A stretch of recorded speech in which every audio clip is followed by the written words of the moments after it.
দর্শকবৃন্দ, আপনাদেরকে দেখাই এই যে বিষয়টা, এটা হচ্ছে আমাদের কসবা তারাপুরের যে মূল গ্যাস কূপের যে ওয়েল বলে, সেটা এখান থেকে গ্যাস উত্তোলন হয়। এখন তারা যে রিগটা মেইনটেনেন্সের কথা বলতেছে, দেখেন এটাকে মিড পয়েন্টে রেখে এই রিগটা এখানে দাঁড়া করানো হবে এবং গ্যাস উত্তোলন হবে।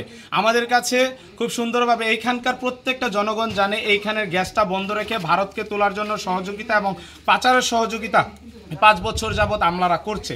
তাদের দুইটা চুক্তি ছিল, একটি গোপন সূত্রে জানা যায়, একটি 5 বছরের এবং একটি 3 বছরের। সাবেক প্রধানমন্ত্রী শেখ হাসিনা ও সাবেক আইনমন্ত্রী আনিসুল হকের বিরুদ্ধে ভারতের কাছে গোপনে গ্যাস ক্ষেত্র বিক্রির অভিযোগে ব্রাহ্মণবাড়িয়ার কসবায় মানববন্ধন ও প্রতিবাদ সভা করেছে বৈষম্য বিরোধী ছাত্র আন্দোলন ও স্থানীয় এলাকাবাসী। গত বৃহস্পতিবার সকাল 11টায় বিভিন্ন শিক্ষা প্রতিষ্ঠানের শিক্ষার্থী ও স্থানীয়দের নিয়ে তারাপুর গ্যাসকূপ সড়কে এই মানববন্ধন ও প্রতিবাদ সভা করে বৈষম্য বিরোধী ছাত্র আন্দোলন। মানববন্ধনে বক্তারা বলেন, কসবায় পাওয়া গ্যাস কসবায় আগে দিতে হবে।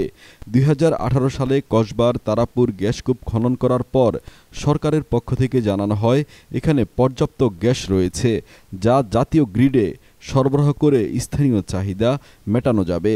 পরবর্তীতে জনগণকে না জানিয়েই গ্যাসকূপ বন্ধ করে দেওয়া হয়। কসবার তারাপুর গ্যাস ক্ষেত্রটি বাংলাদেশ ভারত আন্তর্জাতিক সীমানার মাত্র 400 গজ পশ্চিমে অবস্থিত। এদিকে 2018 সালে এই সীমারেখার 300 ফুট পূর্বে কমলা সাগর দিঘির উত্তরাংশে ভারত গ্যাসকূপ খনন করে বিগত 7 বছর যাবৎ গ্যাস উত্তোলন করে আসছে।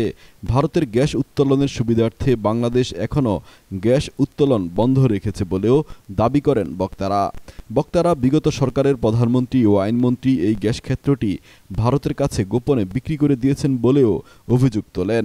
তারা আরও বলেন, তাদের কাছে তথ্য রয়েছে কূপটির গ্যাস নিয়ে যাচ্ছে ভারত।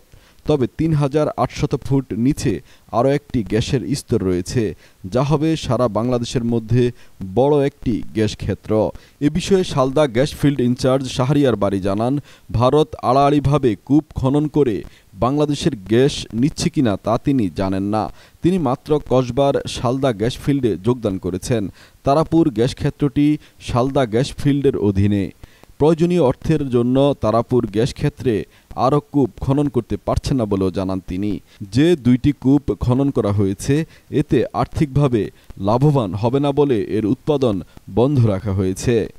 বৈষম্য বিরোধী ছাত্র আন্দোলনের নেতা তানবীর আহমেদ শাহিনের সভাপতিত্বে অনুষ্ঠানে বক্তব্য রাখেন কসবা পৌর বিএনপির আহ্বায়ক মোহাম্মদ শরীফুল ইসলাম ভূঁইয়া, উপজেলা যুবদলের সদস্য সচিব মোহাম্মদ জিয়াউল হুদা শিপন, গ্যাসকূপ জমির মালিক মোহাম্মদ জমশেদ মিয়া, বৈষম্য বিরোধী ছাত্র আন্দোলনের নেতা মোহাম্মদ শরীফ আহমেদ সরকার, মোহাম্মদ শামীম রাজা, তাহমিনা আক্তার লিটা, ছাত্রদল নেতা মোহাম্মদ শহীদুল খাঁ, কসবা পৌর উচ্চ বিদ্যালয়ের শিক্ষক মোহাম্মদ বিল্লাল মিয়া সহ আরও অনেকেই।